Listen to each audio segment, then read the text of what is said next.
எசேக்கியாவை குறித்து நம்ம பார்க்க வந்தோம். சரி, நான் 9 மணிக்கு முடிச்சுடுவேன். நீங்கள் அரை மணி நேரம் தான் மெசேஜ், ஏன்னா ரொம்ப எல்லாம் டைம் ஆகி போயிடுச்சு. சரியா?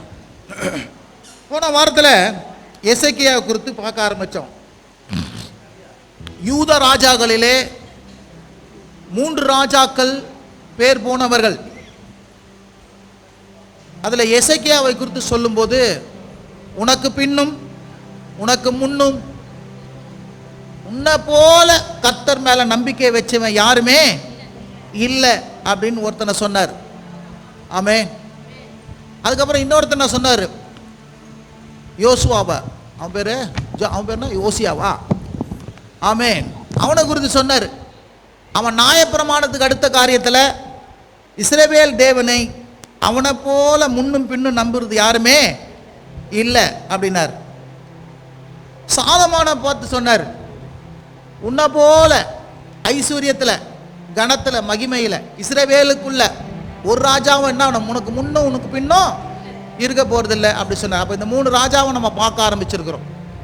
முதலாவதாக எசேக்கியாவை குறித்து நாம் பார்க்க ஆரம்பித்தோம். சொல்லுங்கள், எசேக்கியாவை குறித்து பார்க்க ஆரம்பிச்சிருக்கிறோம். எசேக்கியாவை சொல்லும்போது போன வாரத்தில் நம்ம படித்தோம். 2 ராஜாக்கள் 18, 2 ராஜாக்கள் 18ல் நம்ம 2 ராஜாக்கள் 5:18 அவன் இஸ்ரவேலின் தேவனாகிய கர்த்தரின் மேல் வைத்த நம்பிக்கையிலே அவனுக்கு பின்னும் அவனுக்கு முன்னும் இருந்த யூதா ராஜாக்கள் எல்லாம் அவனைப் போல ஒருவனும் இருந்ததில்லை. அவனைப் போல ஒருவனும் இருந்ததில்லை. அவனுக்கு முன்னும் சரி, அவனுக்கு பின்னும் சரி, அவனை போல நம்பிக்கை வச்ச மனுஷன் ஒருவனும் இல்லை. அப்போ ரொம்ப டாப்பர் அவன் தான். அவனை போல ஒருத்தன் வசந்தவனா இருக்க என்ன முடியாது. இப்போ இந்த வசந்த மனுஷன் நம்பிக்கை வச்சதில் மிக அப்படிப்பட்ட மனுஷனை குறித்து நம்ம பார்க்குறோம், முன்மாதிரியாக பார்க்குறோம், அவனுடைய அடிச்சுவடுகளை பார்க்குறோம்.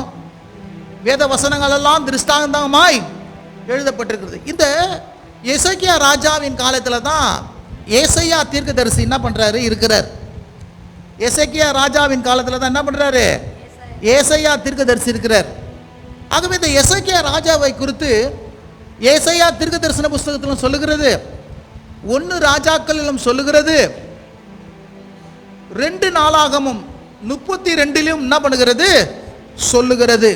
அல்லேலூயா. இப்போ சுருக்கமாக சொல்லிட்டு போறேன். இந்த எசேக்கியா ராஜாவின் காலத்தில் அசிரியா ராஜா என்று ஒருவன் இருந்தான், பக்கத்தில் நாடு. அவன் ரொம்ப வல்லமை பெற்ற மனுஷனாக இருந்தான். எல்லா தேசத்தையும் என்ன பண்ணான், தனக்கு சொந்தமாய் மாற்றி கொண்டான். நெப்போலியனை போல தனக்கு சொந்தமாய் மாற்றி கொண்டான். அலெக்சாண்டர் கிரேட்டை போல மாற்றி கொண்டு வந்தான். அப்போ பாருங்க, யூதாவுக்கு அவன் படையெடுக்கும்படியா என்ன பண்ணான், அவன் கடந்து வந்தான். யூதாவை சுற்றி என்ன பண்ணான், முற்றுகை போட்டான். முற்றுகை என்றால் அந்த தேசத்துக்குள்ள வாசல் அடைக்கிறது. இன்றைக்கு கூட பார்த்தீங்கன்னா இஸ்ரேல் தேசத்தில் அந்த காசா பகுதியில் உணவு வரக்கூடாது, தண்ணி வரக்கூடாது, எதுவும் சப்ளை வரக்கூடாதுன்னு சொல்லிட்டு என்ன பண்ணுவாங்க, கேட்டை லாக் பண்ணிவிடுவாங்க. இப்படி கேட்டை லாக் பண்ணிட்டா அந்த ஊர் ஜனங்களுக்கு கரண்ட் போவாது, தண்ணி போவாது, சாப்பாடு போவாது, எந்த உதவியும் போவாது. பாருங்கள், அவங்க நிற்கதியாக ஆகிடுவாங்க. ஆட்டோமேட்டிக்காக அவங்க என்ன பண்ணுவாங்க, உயிருக்காக பயந்து என்ன பண்ணுவாங்க, வெளியே வருவாங்க. அப்போ இவன் என்ன பண்ணுவான், அடித்து எல்லாம் நாசம் பண்ணிடுவான். இப்படி தான் என்ன பண்ணுறான் இந்த அசிரியா ராஜா என்ன பண்ணுறான், பல வருஷங்களாக இந்த எருசலேமுக்கு விரோதமாக என்ன பண்ணுறான், அந்த ஒரு பெரிய அந்த வாய்க்கால்லாம் மூடி அவன் என்ன பண்ணுறான், பெரிய அந்த தேசத்தை பிடிக்கணும்னு சொல்லிட்டு பண்ணியிருக்கிறான். இந்த அசிரியா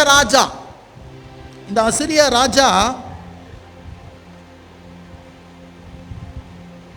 அவனுடைய தளபதி ஒருத்தர் இருந்தான். சொல்லுங்க, அசிரியா ராஜாவுடைய ஊழியக்காரன் ஒருத்தர் இருந்தான். எடுங்க, அவனை வாசிப்போம். ஏசையா தீர்க்கதரிசன புஸ்தகம்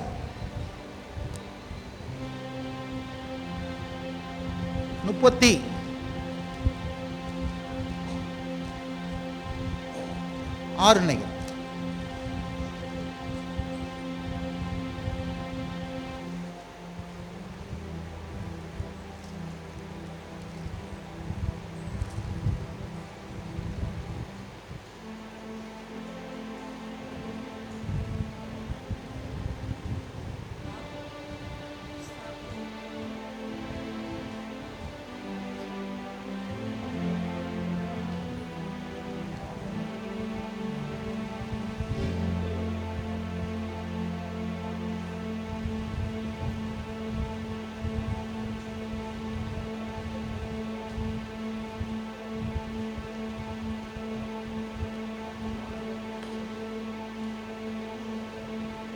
12ஆம் வசனம் 36:12.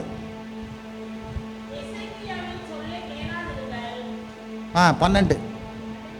அதற்கு ரப்சாக்கோ உங்களோடு கூட தங்கள் மலத்தை தின்னவும் தங்கள் நீரை குடிக்கவும் அலங்கத்திலே தங்கியிருக்கிற புருஷன் அண்டைக்கு அல்லாமல் உன் ஆண்டவன் அண்டைக்கும் உன்னண்டைக்குமா என் ஆண்டவன் இந்த வார்த்தைகளை பேச என்னை அனுப்பினார் என்று சொல்லி ரப்சாக்கே நின்று கொண்டு யூத பாஷையிலே உரத்த சத்தமாய் அசிரிய ராஜாவாகிய மகாராஜாவுடைய வார்த்தைகளை கேளுங்கள்.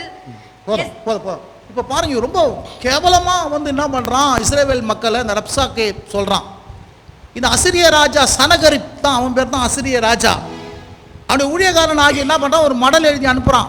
உங்களை என்ன செய்வேன், இவ்வளோ கேவலமாக உங்களை நடத்துவேன், எல்லா தேசத்தையும் நான் என்ன பண்ணேன், பிடிச்சேன், உங்களையே நிச்சயமாக நான் என்ன பண்ணுவேன், பிடிச்சிடுவேன், உங்களை என்ன பண்ணுறேன்ப்பான்னு சொல்லிட்டு ரொம்ப கேவலமாக ரொம்ப மட்டமாக எழுதி மடலில் என்ன பண்ணுறான், சிறிய பாஷையில் பேசாமல் என்ன பண்ணுறான், யூத பாஷையிலேயே என்ன பண்ணுறான், இவங்க ஜனங்களுக்கு புரியணும்னு சொல்லிட்டு அந்த ஊழியக்காரன் பேசுகிறான் பாருங்க. பேசுறது மட்டும் இல்லை, அவன் 15 சொல்கிறான், கர்த்தர் நிச்சயமா உங்களை தப்புவிப்பார் என்று சொல்லி என்ன பண்ணுவான், அந்த அசிரிய ராஜாவுக்கு ஒப்பு கொடுக்குவதில்லை என்று சொல்லி என்ன பண்ணுவான், எசேக்கியா போதனை செய்வான். அந்த போதனை செஞ்சா அவனுக்கு என்ன பண்ணாதீங்க, ஆமா இடம் கொடுக்காத இருங்க அப்படி சொல்றான். வசனம் வாசிங்க. 18. கர்த்தர் நம்மை தப்புவிக்கிறார் என்று உங்களை போதனை செய்ய எசேக்கியாவுக்கு செவி கொடாதிருங்கள். ஜாதிகளுடைய தேவர்களின் யாராவது தங்கள் தேசத்தை அசிரிய ராஜாவு கைக்கு தப்புவித்ததுண்டோ? பாருங்க, இது சம்பவம் நீங்க பாத்தீங்கன்னா இதுல ஏசாயா தீர்க்க தரிசன புஸ்தகம் 36 37 வரைக்கும் இது அப்படியே தொடர்ச்சியா வரும். அதே மாதிரி 2 நாளாகமத்தில் 32 நீங்க என்ன பண்ணலாம், இந்த காரியத்தை நீங்க பார்க்கலாம். அதுக்கப்புறம் 1 ராஜாக்கள் 18 19, 2 ராஜாக்கள் 18 19 இருக்கு, இந்த காரியங்களை நீங்க பார்க்கலாம். இப்படி பார்க்கும்போது இஸ்ரவேல் ஜனங்களுக்கு ஒரு பெரிய நெருக்கம். இந்த ராஜா அசிரிய ராஜா திரளான படைகளை கொண்டு தன் ஜனத்தை அழிக்க போகிறபடி ஒரு பெரிய நெருக்கம் வந்துடுச்சு பாருங்க. இப்படி பெரிய நெருக்கத்தில் ஜனங்கள் எல்லாம் தத்தளித்து கொண்டு இருக்கிறாங்க. அது மாத்திரமல்ல, அந்த தளபதி ரொம்ப கேவலமா என்ன பண்றான், இஸ்ரவேல் ஜனங்களை பேசுறான். ஒரு மடலை வேற பேசி எல்லாரும் ஜனங்களை கலங்க சொல்றான். அவன் சொல்லும்போது எசேக்கியா ராஜா உங்களை நம்ப பண்ணுவான், மந்திர ஆலோசனை சொல்லுவான். அவன் சொல்ல கேட்காதீங்க, ஏன் சொல்ல கேளுங்க, எனக்கு கப்பம் கட்டுங்க, எங்க தேசத்துக்கு அங்க வாங்க, உங்களை நல்லா நாங்க ஆசீர்வதிப்போம், அப்படி இப்படின்னு சொல்லி என்ன பண்றான், கேவலப்படுத்துறான். ஆனா எசேக்கியா ராஜா சொன்னா என்ன தெரியுமா சொன்னா, அவங்க பேசுறதுக்கெல்லாம் நீங்க ஒண்ணு என்ன பண்ணாதீங்க, சரின்னு சொல்லவே சொல்லாதீங்க, அமைதியா இருங்கன்னா. இருந்தா ஒரு ஆமேன்னு சொல்லுங்க.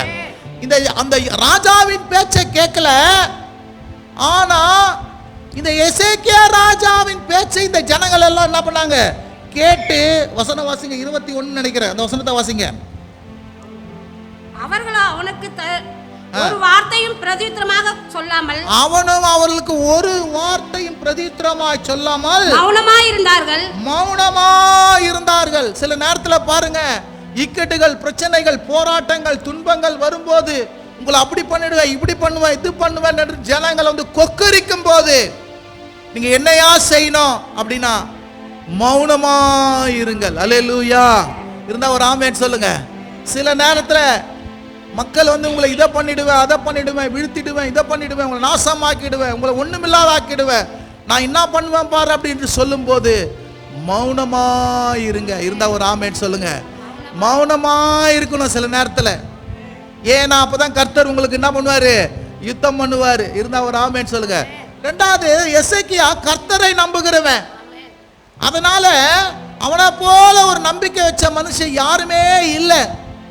ஆகவே தான் பாருங்க, இந்த எசேக்கியா ராஜா அவன் வார்த்தையை தான் நம்பினாங்க ஒழிய இந்த பலசாலியின் வார்த்தையை என்ன பண்ணல இந்த யூத ஜனங்கள் நம்பவே இல்லை. இருந்தா ஒரு ஆமென் சொல்லுங்க. ஒரு தலைவன் கர்த்தருடைய வார்த்தையை நம்ப ஆரம்பிச்சோம்னா அவன் வார்த்தையை எல்லாம் நம்புவாங்க. ஒரு குடும்பத்தார் இருக்கிற தலைவர் கர்த்தருடைய வார்த்தையை நம்ப ஆரம்பிக்கும் போது அவன் பிள்ளைகள் எல்லாம் கர்த்தருடைய வார்த்தையை என்ன பண்ணுவாங்க, நம்புவாங்க. இருந்தா ஒரு ஆமென் சொல்லுங்க. ஹல்லேலூயா. நம்முடைய நம்பிக்கை எதன் பேர் மேல இருக்குது, கர்த்தர் பேர் மேல என்ன பண்ண வேண்டும், இருக்க வேண்டும். ஹல்லேலூயா. இந்த இடத்துல பாருங்க, இப்படிப்பட்ட பிரச்சனை வந்தது. எசேக்கியா என்ன பண்ண, 3 காரியம் செய்ய வச்சான். முதல்ல பாத்தீங்கன்னா அவன் கர்த்தருடைய ஆலயத்துக்கு பிரவேசித்தான். 37ஆம் அதிகாரம் 1ஆம் வசனம். சொல்லுங்க. கர்த்தருடைய ஆலயத்துக்கு வசனம் வாசிங்க. ராஜாவாகிய எசேக்கியா அதை கேட்டபோது தன் வஸ்திரங்களை கிழித்து இரட்டு உடுத்துக்கொண்டு கர்த்தருடைய ஆலயத்திலே பிரவேசித்து, ராஜாவாகிய எசேக்கியா கர்த்தருடைய ஆலயத்திலே பிரவேசித்தான். இருந்தா ஒரு ஆமென் சொல்லுங்க. உங்களுடைய வாழ்க்கையில பிரச்சனைகள், துன்பங்கள், கஷ்டங்கள், கண்ணீர்கள், நெருக்கங்கள், பிசாசின் தொல்லைகள் வரும்போது இதை எதிர்ப்பதற்கு நாம எங்கேயா போனோம்? சில பேர் மந்திரவாதி கிட்ட போயிடுவான், சில பேர் பலசாலி கிட்ட ஓடிடுவான், சில பேர் இவங்களை சமாளிக்கிறதுக்கு வேற எங்கன்னா ஓடி ஒளிஞ்சிப்பான். நான் சொல்றேன் பாருங்க, நம்ம போக வேண்டிய ஒரே இடம் கர்த்தருடைய ஆலயத்துக்கு போகணும். இருந்தா ஒரு ஆமென் சொல்லுங்க. எந்த மனுஷன் பிரச்சனைக்கு மத்தியில இந்த பிரச்சனையை போக்க வல்லவர் யாரு? தேவன் தான் என்று சொல்லி இந்த ராஜா கர்த்தருடைய ஆலயத்துக்கு போனாங்க. இருந்தா ஒரு ஆமென் சொல்லுங்க. நீங்க ஆபத்து காலத்தில் என்னை நோக்கி கூப்பிடு, நான் உன்னை என்ன பண்ணுவேன்? விடுவிப்பேன் என்று என்ன பண்றார்? தேவன் சொல்லுகிறார். இருந்தா ஒரு ஆமென் சொல்லுங்க. ஹல்லேலூயா. 2 நாளாகத்துல கூட எடுத்து வாசி பாருங்க. 32ஆம் அதிகாரம்.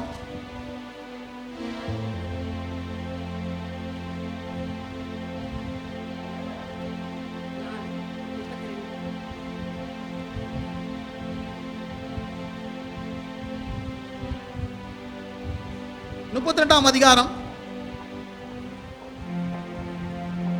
வாசிங்க. திருப்பி இங்கே சொல்றான் பாருங்க.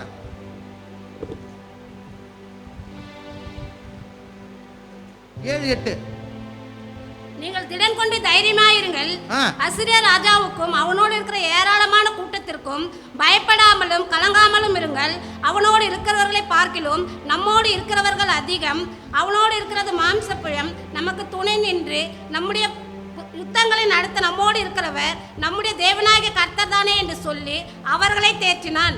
யூதாவின் ராஜாவாகிய எசேக்கியா சொன்ன இந்த வார்த்தையின் மேல் ஜனங்கள் நம்பிக்கை வைத்தார்கள். எல்லா கரங்களை தட்டி கர்த்தர் நாமத்தை மகிமைப்படுத்துங்க. ஹல்லேலூயா. எசேக்கியா ராஜா ஆலயத்துக்கு போனது மாத்திரமல்ல, தன் ஜனங்களுக்கு அவன் ஒரு போர் தளபதியை போல, ஒரு தலைவரை போல அவன் நம்பிக்கை ஊட்டுகிற வார்த்தைகளை வந்து சொல்றான். நீங்கள் திடன் கொண்டு தைரியமா இருங்கள்.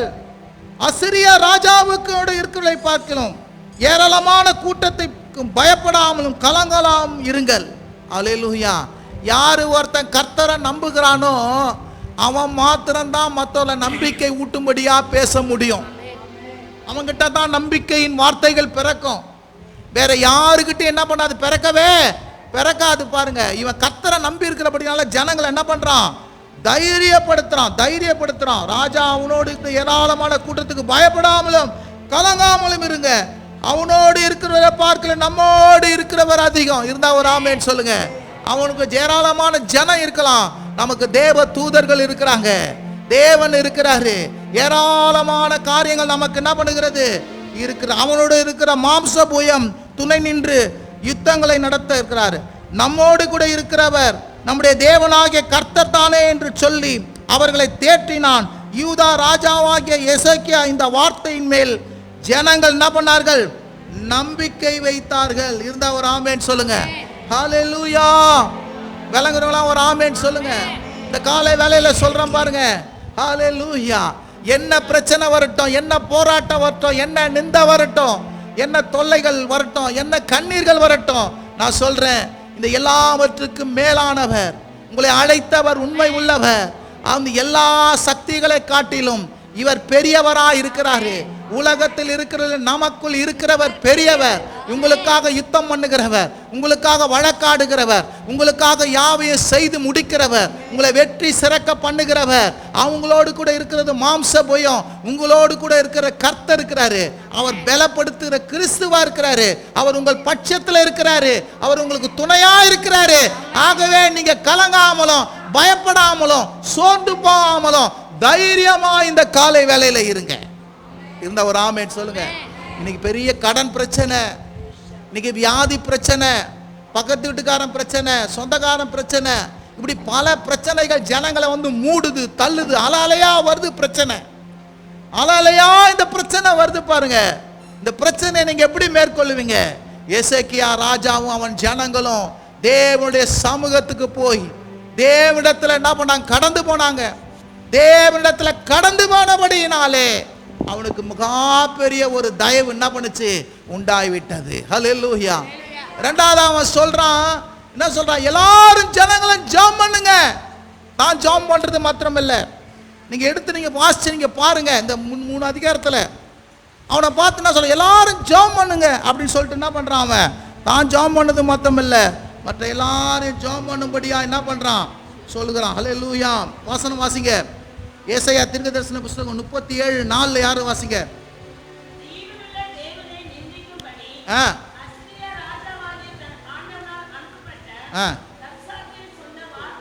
ரப்சாக்கே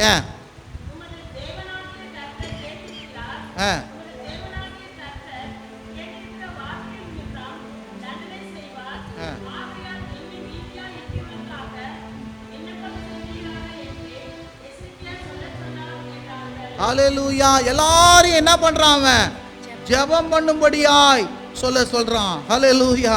இருந்தா ஒரு ஆமென் சொல்லுங்க. யூதா ராஜாவாகிய எசேக்கியா என்ன பண்றான், எல்லாரும் தன் ஜனங்களை எல்லாம் ஜெபம் பண்ணும்படியாய் சொல்லுகிறான். சொல்லுங்க, ஜனங்களை எல்லாம் என்ன பண்றான், ஜெபம் பண்ணும்படியாய் சொல்றான். மாத்திரமல்ல, ஏசாயா தீர்க்கதரிசி கிட்ட என்ன பண்றான், ஆட்களை விட்டு அனுப்பி கர்த்தரிடத்துல விசாரிக்கவும், கர்த்தரிடத்துல நோக்கி ஜெபம் பண்ணவும், அவனிடத்திலிருந்து ஒரு வார்த்தையை வர வேண்டும் என்று சொல்லி என்ன பண்றான், அவன் தேவ மனுஷனிடத்துல ஆள் அனுப்புறான். அதே மாதிரி நீங்க கர்த்தருடைய ஆலயத்துக்கு போங்க, நீங்க ஜெபம் பண்ணுங்க.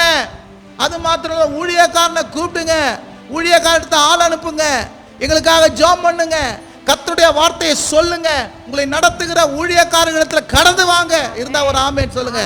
அந்த ராஜாவே இருந்தாலும் அன்னைக்கு ஏசாயா கிட்ட என்ன பண்றான், கடந்து போய் என்ன பண்றான், தன்னுடைய ஊழியக்காரர்களை கர்த்தருடைய வார்த்தையை கேட்டுக்கொண்டு வாங்க அப்படின்னு சொல்லிட்டு என்ன பண்றான் சொல்றான். இருந்தா ஒரு ஆமென் சொல்லுங்க. ஹல்லேலூயா. இருந்தா ஒரு ஆமென் சொல்லுங்க. நீங்க ஜெபம் பண்ணுங்க, நீங்க கர்த்தருடைய ஆலயத்துக்கு வாங்க. மாத்திரமல்ல, மிஞ்சி போகிற பிரச்சனையா இருக்குதா, இதை குறித்து எப்படி சமாளிக்கிறது, ஏது சமாளிக்கிறது, கர்த்தருடைய வார்த்தையை சொல்லுங்க என்று சொல்லி மூப்பர்களையாவது வீட்டுக்கு வரும்போது, இல்லையாவது சபையின ஃபோன் பண்ணி கேட்டு என்ன பண்றது ஏது பண்றது என்று சொல்லும்போது, நிச்சயமா அவர்கள் உங்களை கர்த்தருடைய வார்த்தையின்படியே என்ன பண்ணுவார்கள், நடத்துவார்கள். அதான் வேதம் சொல்லு, கர்த்தரை நம்புங்கள், கர்த்தருடைய ஊழியக்காரரை நம்புங்கள், அப்போது சித்தி பெறுவீர்கள் அப்படின்னு சொல்றான். இருந்தா ஒரு ஆமென் சொல்லுங்க. ஹல்லேலூயா. இப்ப பாருங்க, கர்த்தருடைய ஊழியக்காரர்கள் எல்லாம் அனுப்புனாங்க பாருங்க. அப்போ ஏசாயா என்ன பண்றான், ஒரு வார்த்தையை சொல்லி அனுப்புறான்.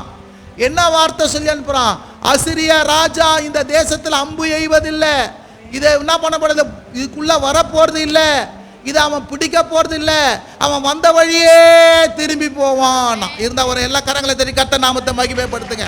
ஹல்லேலூயா.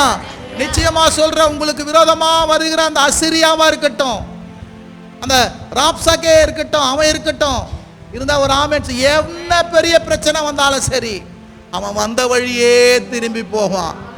ஒரு கிறிஸ்துவுக்குள்ள இருக்கிறவங்களுக்கு விரோதமாய் ஒரு வழியாய் வந்தால் அவன் 7 வழியாய் என்ன பண்ணுவான், புறப்பட்டு போவான். உன்னை தொடுகிறவன் என்னின் கண்ணின் மணியை என்ன பண்றான், தொடுவதாக என்ன பண்றாரு, உரைத்து வைத்திருக்கிறாரு. இருந்த ஒரு ஆமென் சொல்லுங்க.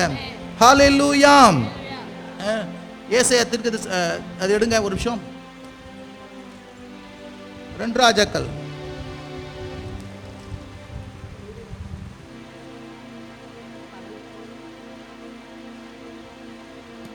18ஆம் அதிகாரம் 30ஆம் வசனம் யாராவது படிங்க.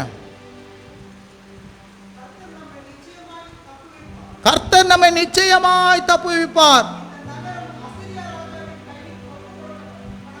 இந்த நகரம் அசிரியா ராஜாவின் கையில் ஒப்பு கொடுக்கப்படுவதில்லை, உங்களை கர்த்தரை நம்ப பண்ணுவான். ஆமா, இவன் சொல்றான், என்ன சொல்றான், எசேக்கியா குறித்து சொல்றத சொல்றான். இதை வருகிறோம்.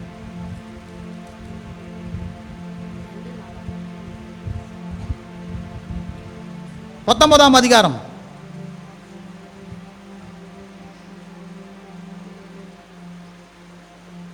7ஆம் வசனம்.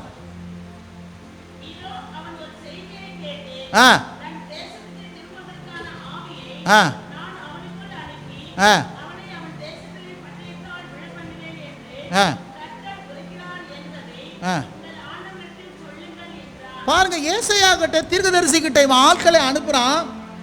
ஆட்களை அனுப்பணும்னோ இந்த வார்த்தையை வந்து சொல்றான். என்ன இனி என்ன பண்ண மாட்டான் அந்த எசேக்கியா அவன் தேசத்துக்கு வரவே மாட்டான். ஒரு செய்தியை கேட்டா அவன் என்ன பண்ணுவான், அவன் தேசத்துக்கு திரும்பி போவேன். அவன் ஆவியை அவனுக்கு அனுப்பி அவனை தேசத்தில் என்ன பண்ணுவேன், பட்டயத்தினால் நான் என்ன பண்ணுவேன், விழ பண்ணுவேன். கர்த்தர் உரைக்கிறார் என்பதை உன் ஆண்டு விடத்தில் என்ன பண்ணுங்க சொல்லுங்கள் என்று சொன்னான். இருந்தா ஒரு ஆமேன் சொல்லுங்க.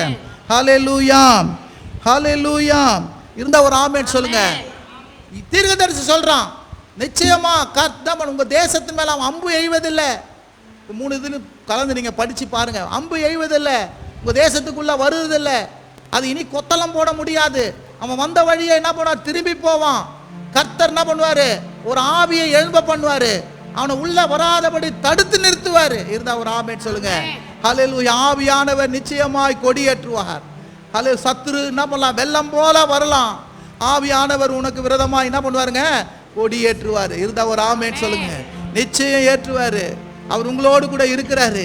அசிரியா ராஜாவானாலும் அவனுடைய சேனையானாலும் நான் சொல்றேன், உங்களையும் சரி, உங்க குடும்பத்தையும் சரி, உங்க பிள்ளைகளையும் சரி, உங்க எதிர்காலத்தையும் சரி, உங்க ஊழியத்தையும் சரி ஒன்றுமே தொட முடியாது.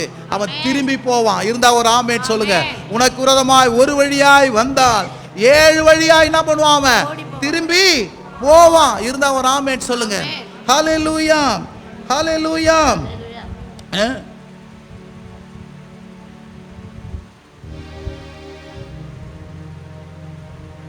19:20.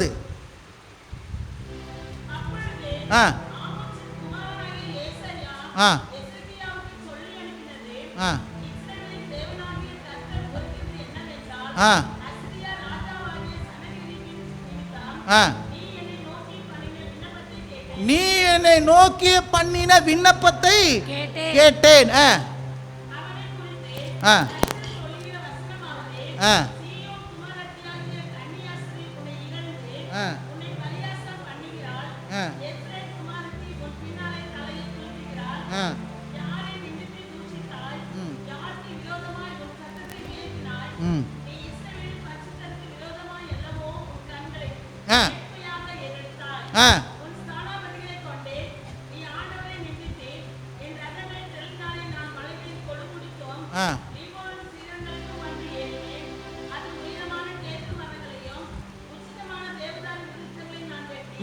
ரெண்டாவது, என்னை நோக்கி நீ பண்ணின விண்ணப்பத்தை நான் என்ன பண்ணேன், கேட்டேன். 2 ட்ரிப் சொல்றான். ஏசாயா தீர்க்கதரிசியின் மூலமா சொல்லி அனுப்புறான். இவன் என்ன கர்த்தருடைய ஆலயத்துக்கு போனான், ஜனங்களை விண்ணப்பம் பண்ண சொன்னான், தீர்க்கதரிசிகளை விண்ணப்பம் பண்ண சொன்னான். இவனும் சேர்ந்து என்ன பண்றான், விண்ணப்பம் பண்றான். இருந்தா ஒரு ஆமென் சொல்லுங்க. அல்லேலூயா. யாரு சேர்ந்து விண்ணப்பம் பண்றான், ஏசாயா இவன் எசேக்கியா ராஜாவை என்ன பண்றான், விண்ணப்பம் பண்றான். இப்ப விண்ணப்பம் பண்ணணும், இந்த விண்ணப்பத்தை கேட்டேன் என்று போய் என்ன பண்ணு, கர்த்தர் சொல்றார் ஏசாயாட்ட, அவன் விண்ணப்பத்தை கேட்டேன் அவனுக்கு போய் சொல்லுப்பா, பயப்படவானா சொல்லு. இருந்தா ஒரு ஆமென் சொல்லுங்க. இருந்தா ஒரு ஆமென் சொல்லுங்க. இந்த ஏசாயா வந்து ஆண்டவர் சொல்றாரு, அவன் விண்ணப்பத்தை கேட்டேன்னு சொல்லுங்க. இருந்தா ஒரு ஆமென் சொல்லுங்க. தீர்க்கதரிசி சொல்லுவாரு, ஊழியக்காரன் சொல்லுவாரு, அம்மா நீ கர்த்தர் நிமித்தமா நீ வந்து உன்னை விண்ணப்பம் பண்ண பாரு, அந்த விண்ணப்பத்தை நான் கேட்டேன் என்று கர்த்தர் சொல்றாரு, என்கிட்ட சொல்லி அனுப்பிச்சாரு உனக்கு சொல்றதுக்குன்றார். எதுக்கு யா ஊழியக்காரன் வேணும், ராஜாவானாலும் எதுக்கு ஊழியக்காரன் வேணும். ஹல்லேலூயா. புதிய ஏற்பாட்டில் உங்களுக்கான விண்ணப்பத்தை நீங்களே பெற்றுக்கொள்ளலாம், இல்லைன்னு தெரியல. சில நேரத்தில் நீங்க பண்ண விண்ணப்பத்துக்கு நீங்க கர்த்தர்கிட்ட பதில் பெற்றன்னு உங்களுக்கே சில நேரத்தில் அறியாம இருக்கலாம். ஆனா ஊழியக்காரன் வந்து சொல்ல, எப்பா நீ பண்ண விண்ணப்பத்தை கர்த்தர் கேட்டாரு, நீ பயப்படாத, நீ கலங்காத, இந்த நகரத்தின் மேல அவன் என்ன பண்ண போறது இல்ல, பிரவேசிக்க போறது இல்ல. இருந்தா ஒரு ஆமென் சொல்லுங்க. பிரவேசிக்க போறது இல்ல. எசேக்கியாவின் விண்ணப்பத்தை கர்த்தர் கேட்டார், விண்ணப்பத்துக்கு பதில் தந்தார். இருந்தா ஒரு ஆமென் சொல்லுங்க. இந்த காலை வேளையில யார் யாரெல்லாம் என்னென்ன பிரச்சனை இருக்கும் போது கர்த்தரை நோக்கி பார்க்கும் போது உங்க முகம் பிரகாசம் அடையும், உங்க விண்ணப்பத்தை கர்த்தர் கேட்பாரு. இருந்தா ஒரு ஆமென் சொல்லுங்க. உங்க வேண்டுதல் சத்தம் கர்த்தருடைய சமூகத்துல போய் சேரும். கர்த்தர் பாருங்க ஒரு தூதனை அனுப்புறாரு. என்ன சொல்றாருங்க, ஒரு தூதனை அனுப்புறாரு. அந்த தூதன் வந்து என்ன பண்றான், அந்த பாளையத்தில் இறங்கி 185,000 பேர் ஒரே நொடியில் என்ன பண்றான், மடங்கடிக்கிறான். 180,000 பேர் என்ன பண்றான், அவன் வந்து என்ன பண்றான், நிகரகம் பண்றான். அல்லேலூயா. ஒரே நிமிஷம் கர்த்தர் தமது தூதனை அனுப்பி, அல்லேலூயா, எல்லா எதிரான படைகள் எல்லாம் ஒண்ணுமில்லாத என்ன பண்ணாரு, செஞ்சாரு. நான் சொல்றேன், கர்த்தர் உனக்காக தூதனை அனுப்புவாரு. தூதனை அனுப்பி உருவிய பட்டயத்தோடு இருந்து உனக்கு விரோதமாக ஏறெடுக்கிற எல்லா பிரச்சனைகளையும் ஒரே நிமிஷத்துல அதம் பண்ணுகிறவரா என்ன பண்றாரு, இருக்கிறாரு. என் மகளே, என் மகனே, கலங்காதே, பயப்படாதே, திகையாதே. எசேக்கியாவை நீ பாரு, எவ்வளவு பெரிய போராட்டம். அவன் உயிருக்கு போராட்டம், அவன் ஜனங்களுக்கு போராட்டம், தேசத்துக்கு போராட்டம். இதுல அவன் தோத்து இருந்தானா அவன் நிச்சயமா என்ன பண்ணான், நடுத்தெருவில் நின்று இருப்பான். ஆனா பாருங்க, கர்த்தர் அப்படி அவனை விடல. அவர் மேல நம்பிக்கையா இருந்தான், அவன் மேல முழு நம்பிக்கையா இருந்தான். 1000 பிரச்சனைகள் போராட்டங்கள் வந்த போதும் அவன் கர்த்தர் மேல வைக்கிற நம்பிக்கையை என்ன பண்ணல, விடவே இல்லை. நெருக்கத்துல நேரத்தில் நம்பிக்கை வைக்கணும். நீங்களே நானும் சில நேரத்தில் பாருங்க, எப்போ சில உபத்திர நேரம் இருக்கும், நெருக்க நேரம் இருக்கும், துன்பமான நேரம் இருக்கும், கஷ்டமான நேரம் இருக்கிறோம். அந்த நேரத்தில் நம்ம கர்த்தரை விட்டு என்ன பண்ணக்கூடாது, விலகி போகவே கூடாது. அந்த நேரத்தில் கர்த்தரோடு கூட இருக்கணும். இருந்தா ஒரு ஆமென் சொல்லுங்க. நீங்க கர்த்தரோடு கூட இருக்கணும், உங்க பிள்ளைகளை கர்த்தரோடு கூட நடத்தணும், உங்க குடும்பத்தை கர்த்தரோடு கூட நடத்தணும். இருந்தா ஒரு ஆமென் சொல்லுங்க. அப்படி நீங்க நடத்துவீங்கன்னா நான் சொல்றேன், நீங்களும் ஆதாயப்படுத்துவீங்க, உங்க தேசமும் ஆதாயப்படுத்தும், உங்க ஜனங்களும் என்ன பண்ணுவாங்க, ஆதாயப்படுத்துவாங்க. இருந்தா ஒரு ஆமென் சொல்லுங்க. இவன் பாருங்க, வீட்டுக்கு போய் திரும்புறான். அவன் பிள்ளையாலேயே அவன் கோயிலுக்கு போக சொல்ல என்ன பண்ணுறான், இந்த தேவனை கொண்டபடி அவனுடைய கோயிலில் என்ன பண்ணுறான், அந்த நிம்ரத் கோயில் அவன் உள்ளே போகிறான். அவன் மகனே அவனை வந்து கொலை பண்ணி போட்டுடுறான். எவ்வளோ ஆணவத்தோடு பேசினான் இஸ்ரவேல் ஜனங்களை, யூத ஜனங்களையும். எசேக்கியா ஆணவத்தோடு பேசினான் பாருங்க, இந்த தேசத்துக்குள்ளே வர விடல.